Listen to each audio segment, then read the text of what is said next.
Bem, conforme combinado, vamos lá. Professora Flaviana, Revolução Russa. Beleza? Vamos lá. Bem, antes de a gente falar da Revolução Russa, a gente tem que entender os antecedentes, tá? Então, a Rússia era uma monarquia absolutista, quem mandava era o czar, o Nicolau, tá? Ele tinha o apoio da nobreza e da igreja também, tá? E não havia constituição, não havia leis, tá? A Rússia foi o último país a abolir o feudalismo, tá? Naquele regime de servidão, pagamento de imposto, que se eu não me engano, acho que vocês devem ter estudado lá pelo 7º ano, primeira série do ensino médio, tá? A economia agrária, 80% da população rural, tá? E atrasada na industrialização. Enquanto os outros países já estavam, né, aí mais industrializados, eles estavam atrasados. E a grande maioria da população passando fome, miséria e insatisfação, porque o rei estava no bem bom, no Palácio de Inverno, né? E o povo que ficasse às mínguas. Muito bem. Em 1998, a gente vai ter a criação, né, do Partido Político Socialista Russo, tá?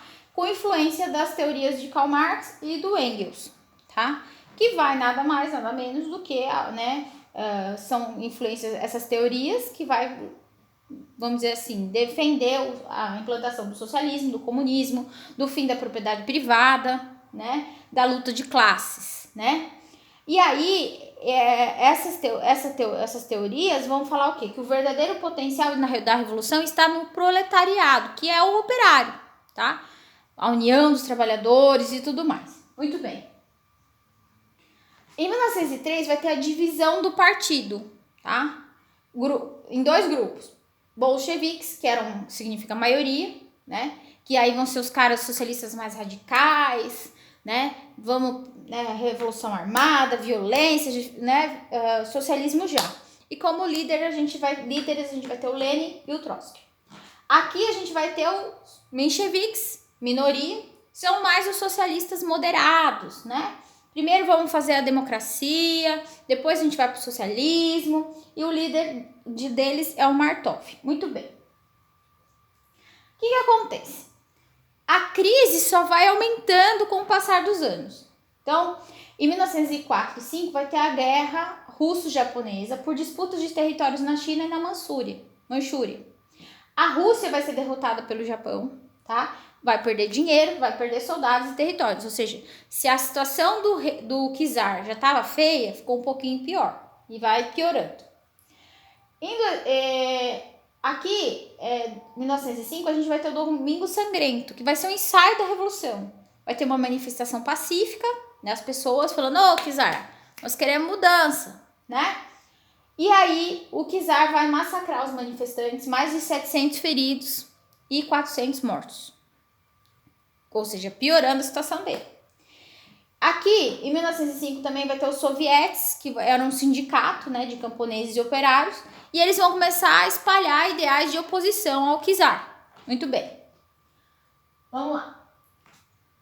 A crise vai aumentando. O czar, devido à pressão popular, ele fala, não, então tá bom.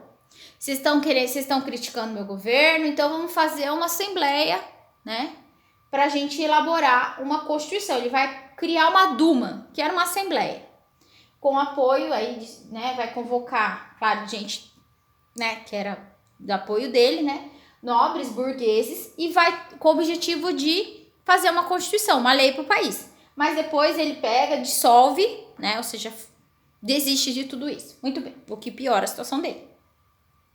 Em 1914 a 17, a Rússia vai participar na Primeira Guerra Mundial.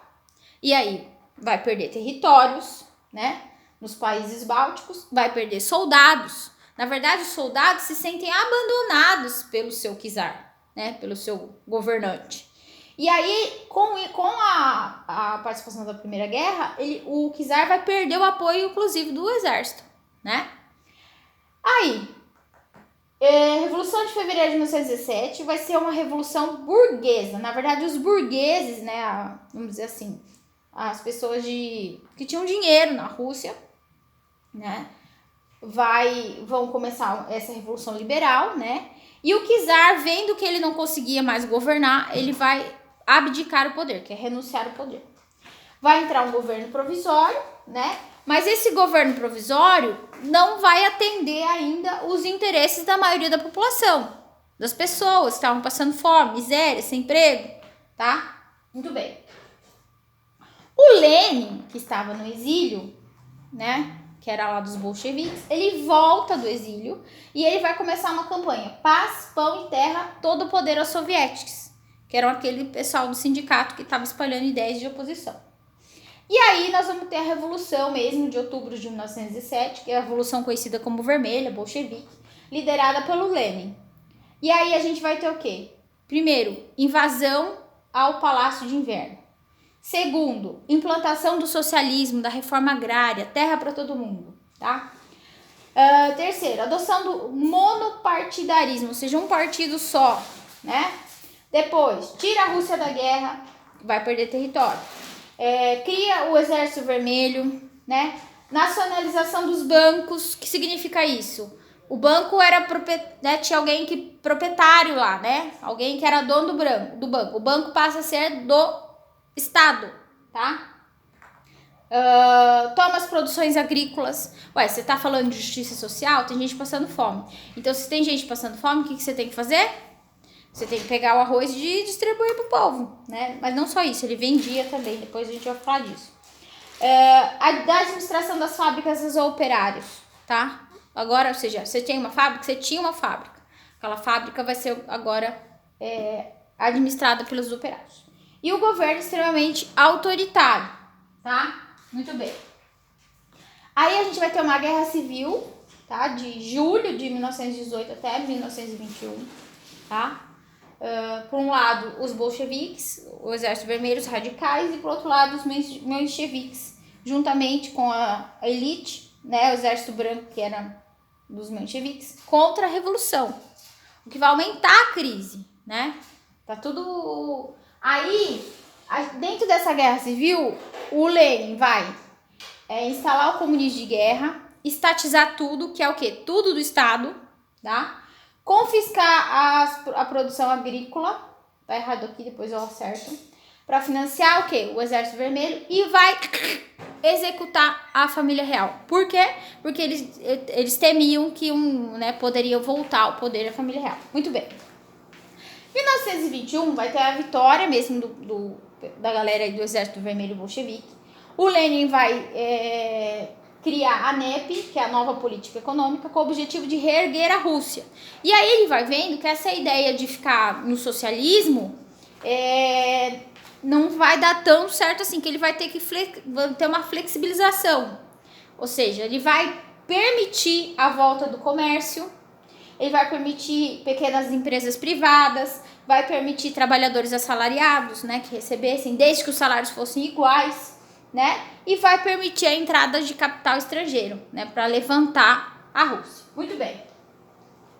Em 1922 vai ter a criação, daí a Rússia deixa de ser Rússia e se torna a União das Repúblicas Socialistas Soviéticas, tá? O Lenin vai morrer em 24 e aí a gente vai ter duas lideranças, né? O Trotsky, que era, né, o braço direito do Lenin, e o Stalin, tá? O Trotsky, ele queria o quê? O socialismo para o mundo, né? Ele via além. O Stalin não, ele queria um socialismo para um só país, né? Na verdade, até existia uma questão assim de primeiro se solidificar na Rússia, né, na União Soviética, depois espalhar para os outros países. Nesse período, quem vai assumir o poder vai ser o Stalin. E o Trotsky, ele fica como uma ameaça para o Stalin. Prova disso, né, que ele vai ser exilado no México. Lá no México, só um caso, né, vamos dizer assim, uma curiosidade, ele vai ter um caso amoroso com a Frida Kahlo, né, artista conhecida, mexicana. E aí, o Stalin vai mandar matar, né, o Trotsky lá no México. Na verdade, vai ser morto por uma machadinha, sabe, de quebrar gelo. Coisa horrível. Mas tudo bem. Só curiosidade. Muito bem. O stalinismo, né? Vejam, ó. Muito tempo no poder, né? 1924 a 1953. O Stalin vai fazer planos quinquenais, que são de 5 anos, com o objetivo de desenvolver a economia e a industrialização, tá? vai criar indústrias, obras públicas e por isso daí vai ter que criar emprego, né, de certa forma, que vai favorecer aí. Vai incentivar a educação, a ciência, tá? Na verdade, assim, depois, né, mais pra frente, a Guerra Fria, quem viveu aí, quem é um pouquinho mais, com mais primaveras, né, lembra muito bem dessa questão da Guerra Fria em si, né, nas Olimpíadas, as disputas de medalhas, tanto nos Estados Unidos quanto na União Soviética e tudo mais, mas isso a gente trabalha depois. Coletivização das forças forçada das indústrias, né, da agricultura e dos bens de produção, né, e ele vai tomar as produções agrícolas, para quê? Para exportar, para ter dinheiro, para investir na industrialização. O que então assim, tem sempre assim, tem os lados positivos, mas tem os lados negativos. Tá bom, muito bem. O Stalin vai ser o governo do grande terror, governo extremamente autoritário. Ele procura os inimigos da revolução, ele perseguia, matava, torturava, enviava para campos de concentração, tá? Não de extermínio, não que não fosse, né, de certa forma, porque a pessoa muitas vezes trabalhava até morrer, mas eram campos de concentração de trabalho forçado, tá? Principalmente na Sibéria, conhecido como gulags, tá? Tem bastante coisa na internet que fala sobre isso, tá? Então, assim, muitas pessoas, milhões de pessoas foram enviadas, tá? Para esses campos de concentração, tá? Estima-se que 700 mil pessoas foram, né, executadas em apenas durante o Grande Terror, tá? E milhões foram enviados aos gulags, tá bom? E aqui era um quebra-pedra mesmo, fazer estrada de trilho de trem e tudo mais, tá? E aí ele escondia tudo isso, né? Como? Usando não só da questão, né, da violência, mas também o uso da propaganda, né? Então ele usou muito da propaganda para dizer, olha, o Stalin, amigo das crianças, o protetor da pátria, né? O Stalin é amigo do Lenin, né? Que é o símbolo da revolução, né? E uma coisa interessante foi que o Stalin foi o primeiro a usar o Photoshop na história, né? Como tinha aquele rolo lá que ele temia a volta do Trotsky e aí ele mandou matar, ele não só mandou matar, né, o Trotsky, mas ele tentou apagar o Trotsky da história da Rússia. Ó, aqui, ó, tá vendo? É ele, e aqui é o Photoshop que ele fez, que ele mandou apagar. Não só ele, outras pessoas também. Mas eu tô dando um exemplo aqui pra vocês, tá? Mas a União Soviética se torna uma grande potência, tá? E eu vou trazer para vocês agora, né? Na verdade, esse outro lado também, né? Que aqui é um depoimento, né, da Vera, né? Ela era professora, diz que ela simplesmente contou uma piada dentro da sala de aula, professora inclusive de história, e ela foi uma sobrevivente, né, dos gulags, lá, dos campos de concentração. Tá? Então fala assim, né? Soa ridículo, diz hoje a professora de história, aposentada e sorrindo, mas era a única prova que eles tinham contra mim, né? Que era contar uma piada. No campo de trabalho foi obrigada a construir trilhos de trem em locais onde as temperaturas chegam a 56 graus Celsius negativos. Todo mundo ficava exausto, acabava doente. Ela se lembra quando se senta em um banco do jardim em seu condomínio. A parte mais difícil para mim era cortar a madeira. Eu era uma garota da cidade, não era muito boa na tarefa. Então minha ração diminuía para 300 gramas. E é quase nada, diz ela. Mas eu era durona, e pelo menos psicologicamente. Muitas pessoas perderam a cabeça e não conseguiam lidar, tá? Aí tem aqui o endereço da BBC, né? Que é justamente o depoimento, né? O depoimento dela. Espero que vocês tenham gostado. Se tiver alguma dúvida, vocês podem me procurar, tá bom? Forte abraço, beijos.